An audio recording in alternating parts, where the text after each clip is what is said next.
Mr. President, are you close to a trade deal? Canada as you meet the new Prime Minister, sir. Do you think the Fed will cut interest rates tomorrow?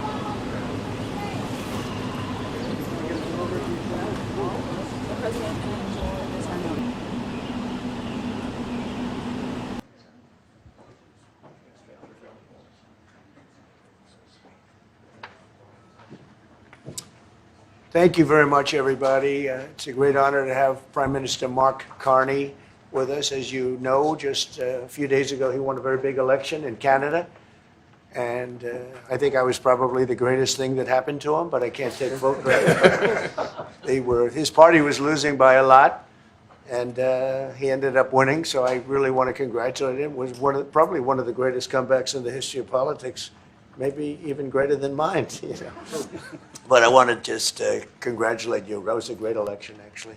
We were watching it with interest, and I think Canada chose a very talented person, a very good person, because we spoke before the election quite a few times. And it's an honor to have you at the White House and the Oval Office. And you see the new and improved Oval Office as it becomes more and more beautiful with love. You know, we handle it with great love and 24-karat gold. That always helps, too. Right? But it's been a lot of fun. We're going over some of the beautiful pictures that were stored in the vaults that were for many, many years, in some cases over 100 years. They were stored in vaults of the great presidents, or almost great presidents, all having a reason for being up, every one of them. So it's very interesting. But I just want to congratulate you, and ran a really great race. I watched the debate. I thought you were excellent. And I think we have a lot of things in common. We have some tough points to go over, and that'll be fine. We're going to also be discussing Ukraine, Russia, the war, because Mark wants it ended as quickly as I do. I think it has to end. We had some very good news last night. The Houthis have announced that they are not, or they've announced to us at least, that they don't want to fight anymore. They just don't want to fight. And we will honor that, and we will stop the bombings, and they have capitulated, but more importantly, we will take their word. They say they will not be blowing up ships anymore, and that's what the purpose of what we were doing. So that's just news. We just found out about that. So I think that's very, very positive. They were knocking out a lot of ships going, as you know, sailing beautifully down the various seas. It wasn't just the canal, it was a lot of other places. And I will accept their word, and we are going to stop the bombing of the Houthis, effective immediately. And Marco, you'll let everybody know that, okay? Do you have something to say about that, by the way? It's a pretty big announcement. Yeah, this was always a freedom of navigation mission. These guys, these are a band of individuals with advanced weaponry that were threatening global shipping. And the job was to get that to stop. And if it's going to stop, then we can stop. And so I think it's an important development. And we'll have maybe before, we're going to, as you know, the Middle East, Saudi Arabia. We're going to UAE and Qatar. And that'll be, I guess, Monday night. Some of you are coming with us. I think before then, we're going to have a very, very big announcement to make, like as big as it gets. And I won't tell you on what. But it's going to, and it's very positive. I'd tell you if it was negative or positive. I can't keep that out. It is really, really positive. And that announcement will be made either Thursday or Friday or Monday before we leave. But it'll be one of the most important announcements that have been made in many years about a certain subject, very important subject. So you'll all be here. Mark, would you like to say a few words? Well, thank you, Mr. President. I'm on the edge of my seat, actually, for the big announcement. But thank you for your hospitality and above all for your leadership. You're a transformational president, focus on the economy with a relentless focus on the American worker, securing your borders, ending the scourge of fentanyl and other opioids, and securing the world. And I've been elected with my colleagues here. With the help of my colleagues here, I'm going to spread the credit to transform Canada with a similar focus on the economy, securing our borders, again on fentanyl, much greater focus on defense and security, securing the Arctic and developing the Arctic.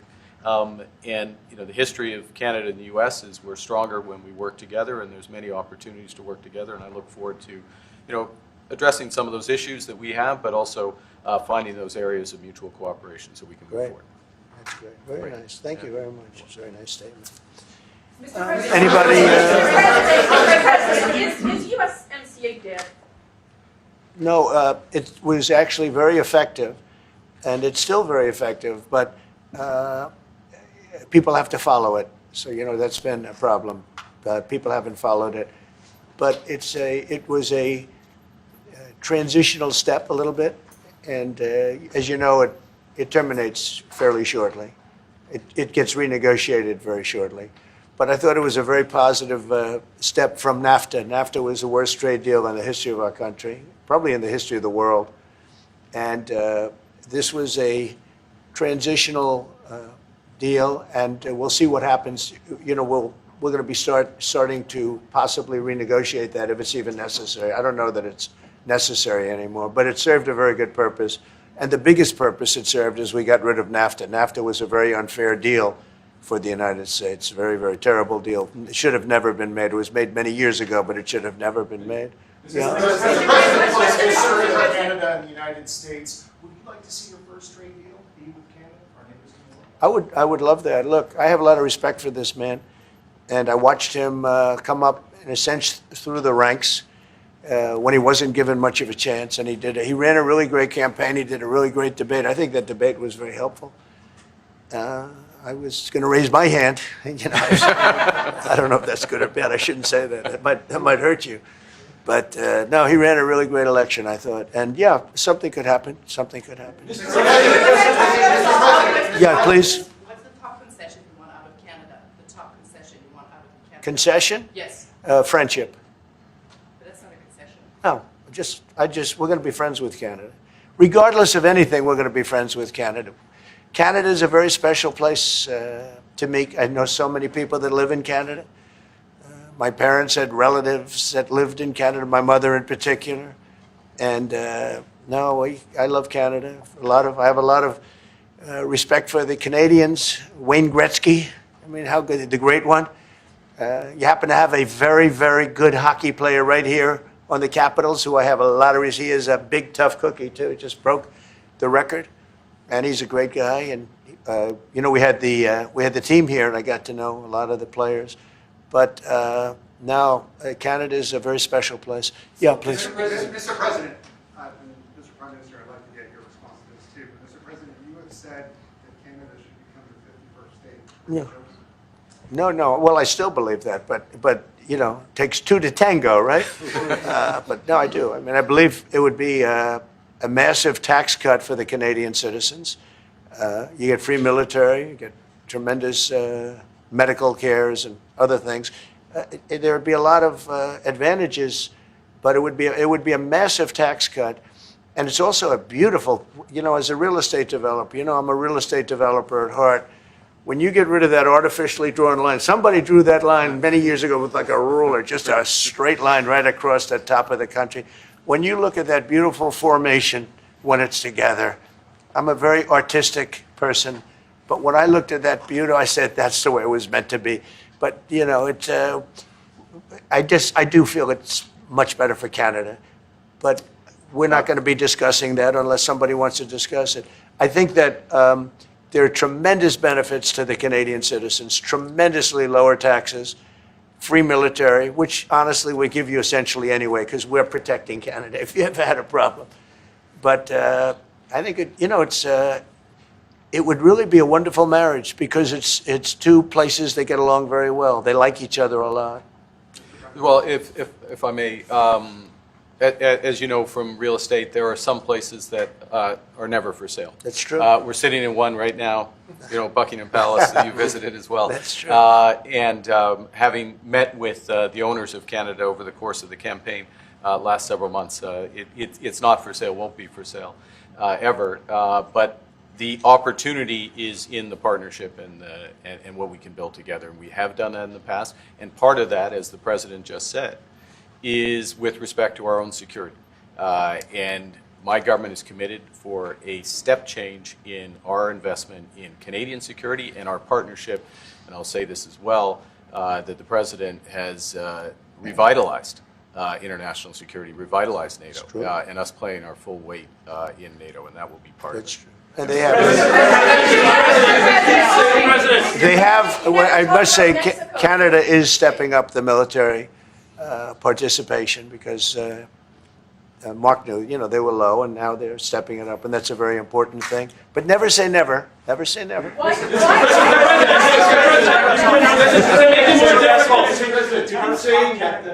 What would it take to get the tariffs off of Canada? Well, we'll be talking about different things. Like, we want to protect our automobile business, and so does Mark.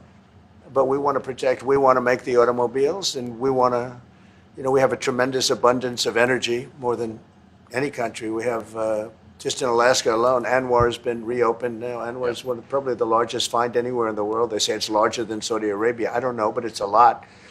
But we have tremendous amounts of energy. Other countries don't. We're both lucky in that way. They have energy. We have energy. We have more than we can ever use and more than we could ever sell, actually, and you have the same thing. So we're two countries that are very lucky. If you look at China, they don't have that. It's a big disadvantage. Other countries, most countries don't have. Most countries don't have that. So Canada and us, we have a lot of advantages over other places. Mr. President, when you consider what Mr. Carney just said, that Canada is not for sale, does this make the discussion a little more difficult to start on? No, not at all. No, not at all. No, time will tell. It's only time. But I say never. I've had many, many things that were not doable, and they ended up being doable, and only doable in a very friendly way. But if it's to everybody's benefit, Canada loves us and we love Canada. That's, I think, the number one thing that's important. But we'll see. I mean, over time, we'll see what happens. China. I was hoping you can clarify something. Earlier this morning in Capitol Hill, Secretary Besson said that there had been no negotiations yet with China. You have said something different. They want to meet, and they're doing no business right now. And those ships are turning around in the Pacific Ocean. Big turn. Those are big ships. Those ships take about 10 miles to turn. And, we lost $1 trillion to China on trade because of an incompetent president that we had who preceded me, grossly incompetent. You're finding it out more and more now. And by not trading, we're losing nothing. So we're saving $1 trillion. It's a lot. But they want to negotiate, and they want to have a meeting, and we'll be meeting with them at the right time. But you haven't met with them yet. I have not met with them, no, of course. You would know if I met. I'd tell you. They want to meet, but, we are right now, look, they're suffering greatly. Their economy is suffering greatly because they're not doing trade with the U.S., and they made most of their money off the U.S. Don't kid yourself. They don't make the money off other countries like this. And we had a trade imbalance. We had a deficit, or they had a surplus, another way of saying it, of more than $1 trillion. Think of it, more than $1 trillion. And because of 145%, that's the only reason, but because of they have now 145% tariff, there's no trading. You can't trade with 145%. We are, therefore, making, in a certain way, I guess, $1.1 trillion. In other words, we're not losing $1.1 trillion. Our deficit is much better. When I started, I say we were losing billions of dollars a day on trade. That's rapidly turning around. We looked at numbers this morning. So we were losing, the United States during Biden was losing more than, I won't even give you numbers because they're so embarrassing, but billions of dollars a day on trade. Those numbers are rapidly turning between the tariffs. Don't forget, we're now getting 25% on cars, 25% on aluminum, 25% on steel, and maybe more importantly, massive numbers of companies are moving into the United States. Honda, we have tremendous, the car companies are moving in at levels we've never seen before. The biggest investment ever made in the United States is being made right now. Trillions of dollars. I would say we could be at $9 trillion. You could go back to other presidents. They haven't had $1 trillion for their entire term. Look at Biden. He had bad numbers. People were leaving. They weren't coming in. They were leaving with Biden, and he didn't know the difference. The only thing he knew is people coming in. You know who they were? Illegal immigrants, okay, from prisons, from mental institutions, from all sorts of places that weren't good, from gangs, from Venezuela. They were coming in and they were criminals and murderers. 11,888 people that murdered, and at least half of them murdered more than one person. This is what Biden led into our country. I'm bringing in big companies. We have Apple is investing $500 billion. We have Jensen, as you know, is going to be 500 biggest chip maker, or chip thinker, I call him. He's really a thinker more than a maker. But we also have the maker, Mr. Wei. I get to know them all in the last, it was a cram course, but they're all moving into America because of the tariffs. And I don't think people have appreciated it. Some people do, some of the smart people do. So we have more money coming in. It's really an amazing thing. We have more money being invested in the United States now than at any time ever before in our history, and it's not even close. And I think the real number could be 9 or 10 trillion. We don't know everybody that's doing it. We have many. I just heard about a plant that's being built right now, a very, very top-of-the-line company, and they didn't come to the White House. They're just doing it because they're making it because if they build here, there are no tariffs. And this is the big market. This is the market. That sets us apart from it. This is the market where everyone wants to be. Now, if I didn't come here and do this, all of a sudden we wouldn't be the market where everyone wants to be. So we were able to do it in time. But we're going to have a great announcement, and I'm not necessarily saying it's on trade. Going to the beginning, we're going to have a great announcement over the next few days, an announcement that will be so incredible, so positive. And I'm not saying, I don't want you to think it's necessarily on trade. Just to finish, we also have a situation, because everyone says, when are you going to sign deals? We don't have to sign deals. We could sign 25 deals right now, Howard, if we wanted. We don't have to sign deals. They have to sign deals with us. They want a piece of our market. We don't want a piece of their market. We don't care about their market. They want a piece of our market. So we can just sit down, and I'll do this at some point over the next 2 weeks, and I'll sit with Howard and Scott and with our great vice president, who has done a really good job. We have some good news to report on a lot of fronts. But JD will be there, and Marco, and we're going to sit down, and we're going to put very fair numbers down, and we're going to say, here's what this country, what we want, and congratulations, we have a deal.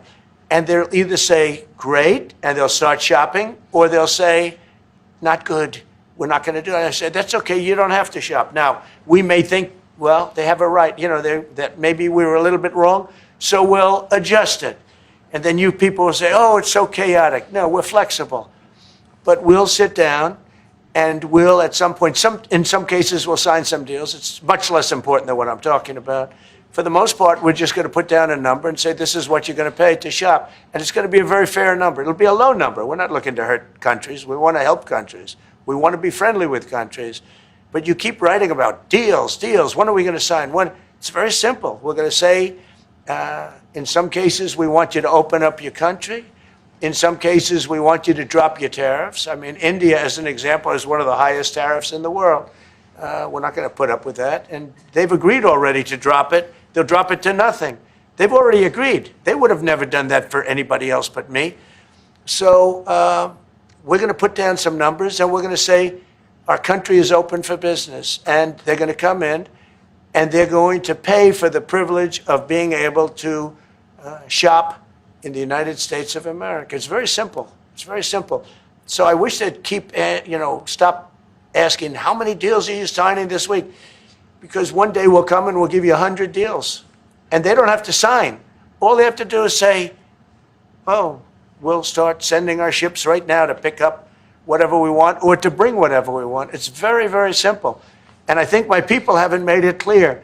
We will sign some deals.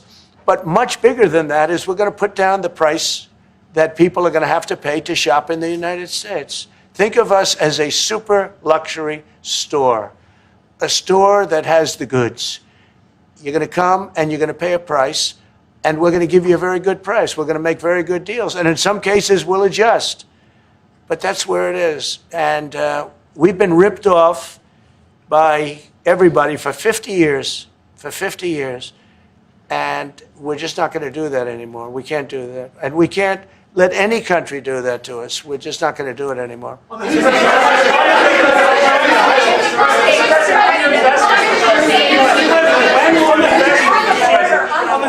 you tell us a bit more about the deal that you've reached with the Houthis? No, it's not a deal. They've said, please don't bomb us anymore, and we're not going to attack your ships. And where did you hear about that?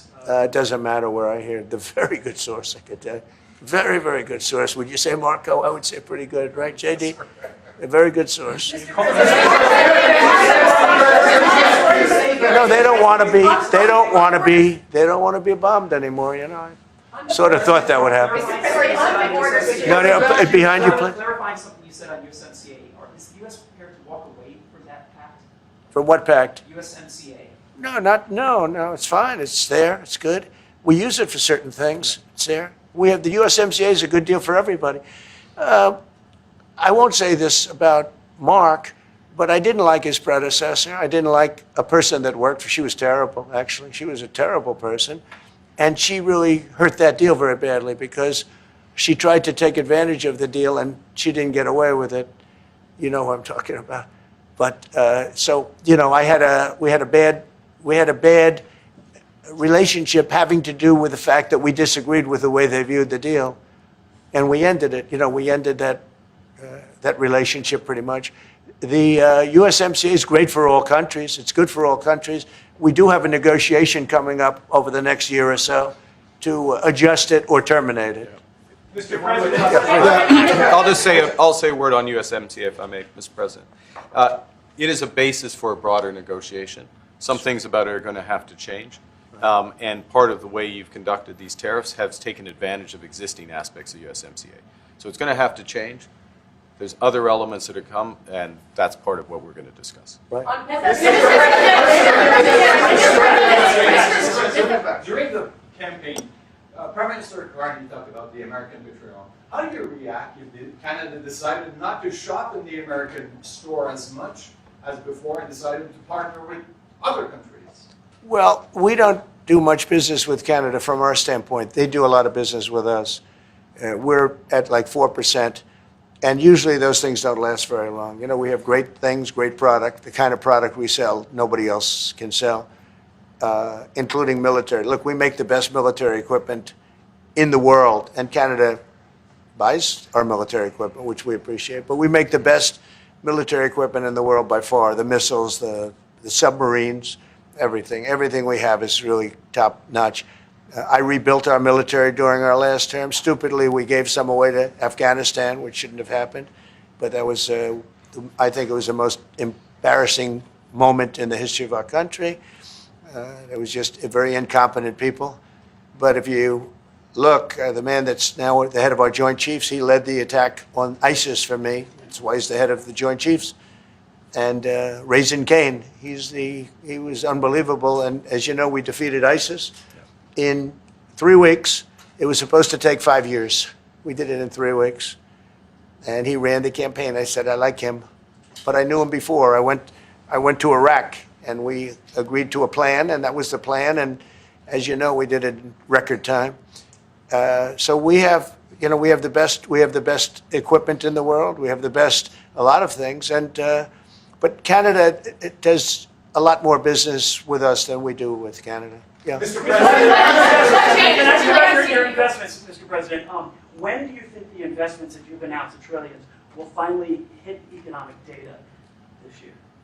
When you're saying about the tariffs? No, about the investments that you've announced. Oh, it's hitting right now. Look, they're already starting AI plants. These are not people that look for financing. That's a good thing. You know, in real estate, you get a site, then you have to look for financing, you have to get your zoning, 5 years later you start building, you get a bank, then the bank's no good. These people have massive amounts of cash. The CHIPS Act was a ridiculous thing because that doesn't get them to build. All we did is hand very wealthy companies money. The CHIPS Act that was done by Biden. Billions, we give them billions of dollars. They don't even have to do anything with it. And then if you weren't, if you didn't have and I don't want to be a wise guy, but if you didn't go with the DEI, if you didn't go with all of the different things, woke, if you weren't woke, you couldn't even use the money.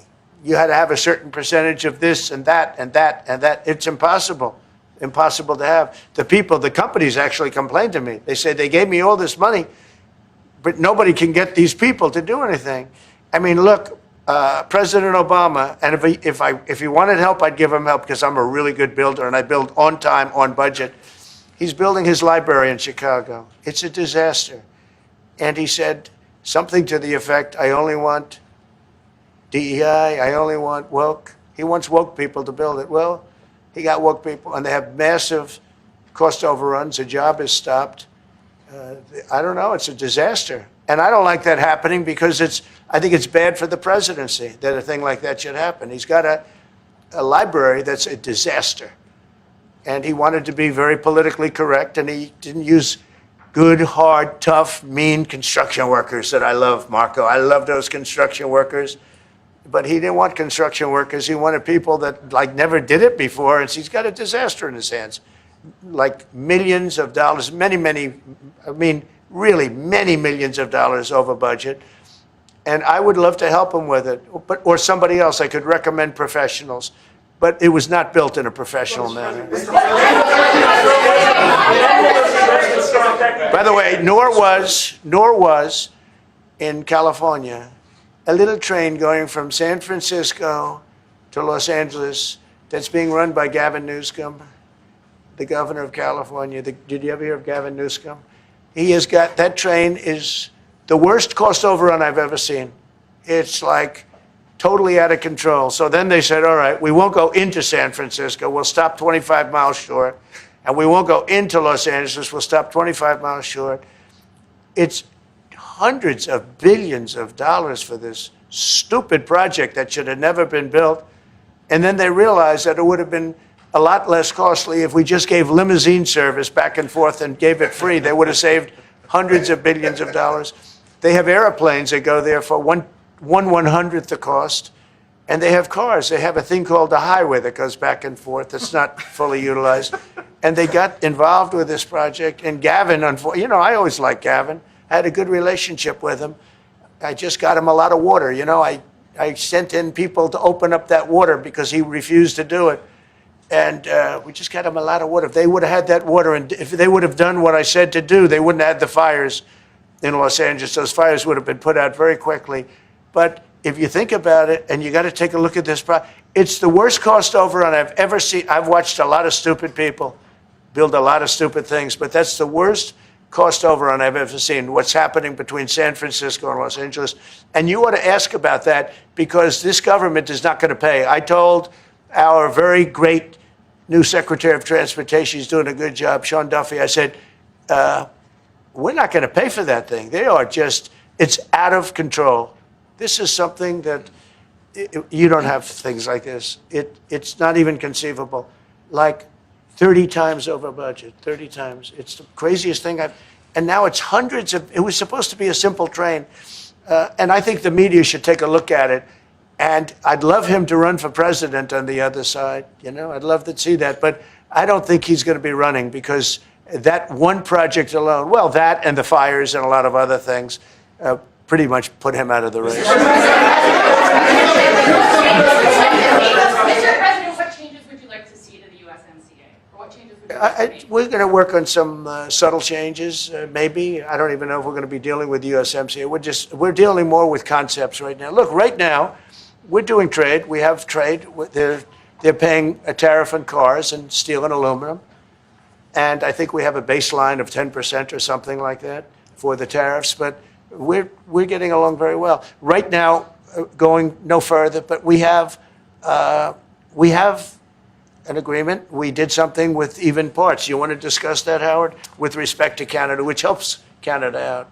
Sure. So we've made an arrangement with the car companies that 15% of their USMCA parts are included, and then 15% of foreign parts from the manufactured suggested retail price are not tariffed to help domestic manufacturing really thrive. So it gave them a chance to be able to build their car parts factories if they're going to. A lot of these companies already have factories, and what they have to do is just fill them out. But they're able to build them in the United States, so we gave them a pretty substantial period of time. Just to clarify, Mr. President, is there anything the Prime Minister can say to you today to change your mind on tariffing Canada? Tariffing cars? Tariffing Canada. Is there anything he could say to you in the course of your meetings with him today that would get you to lift tariffs on Canada? No, Why not? just the way it is. What's the first state? Yeah. If Canadians don't want it, would you respect that? Sure, I would. But this is not necessarily a one-day deal. This is over a period of time they have to make that decision. Yes, go ahead. Yeah, if I may. If respectfully, Canadians' view on this is not going to change on the 51st state. Secondly, we are the largest client of the United States in the totality of all the goods. So we are the largest client of the United States. We have a tremendous auto sector between the two of us, and the changes that made have been helpful. 50% of a car that comes from Canada is American. That's not like anywhere else in the world. And to your question about is there one thing? No, this is a bigger discussion. There are much bigger forces involved, and this will take some time and some discussions, and that's why we're here, to have those discussions, and that is represented by who's sitting around the table. See, the conflict is, and this is very friendly. We're not. This is not going to be like we had another little blow up with somebody else. That was a much different. This is a very friendly conversation, but we want to make our own cars. We don't really want cars from Canada, and we put tariffs on cars from Canada, and at a certain point, it won't make economic sense for Canada to build those cars. And we don't want steel from Canada because we're making our own steel, and we're having massive steel plants being built right now as we speak. We really don't want Canadian steel, and we don't want Canadian aluminum and various other things because we want to be able to do it ourselves. And we, because of past thinking of people, we have a tremendous deficit with Canada. In other words, they have a surplus with us. And there's no reason for us to be subsidizing Canada. Canada's a place that will have to be able to take care of itself economically. I assume they can. I will tell you that Trudeau, when I spoke to him, I used to call him Governor Trudeau. I think that probably didn't help his election. But when I spoke to him, I said, so why are we taking your cars? Why are we taking we want to make them ourselves. I mean, I said, and if the price of your cars went up, or if we put a tariff on your cars of 25%, what would that mean to you? He said, that would mean the end of Canada. He actually said that to me. And I said, that's a strange answer, but I understand his answer. But no, I mean, it's hard to justify subsidizing Canada to the tune of maybe $200 billion a year. We protect Canada militarily, and we always will. We're going to, that's not a money thing. But we always will. But, it's not fair. But why are we subsidizing Canada $200 billion a year, or whatever the number might be? It's a very substantial number. And it's hard for the American taxpayer to say, gee whiz, we love doing that. Thank you very much. We're going to have a very substantial. Thank you. Thank you very much. Why don't you now finish the governor? Why did you Canada is not contributing 50% of Sir, NATO spending? You come out, Canada's NATO spending, cut it out, thanks guys. You should deal with this.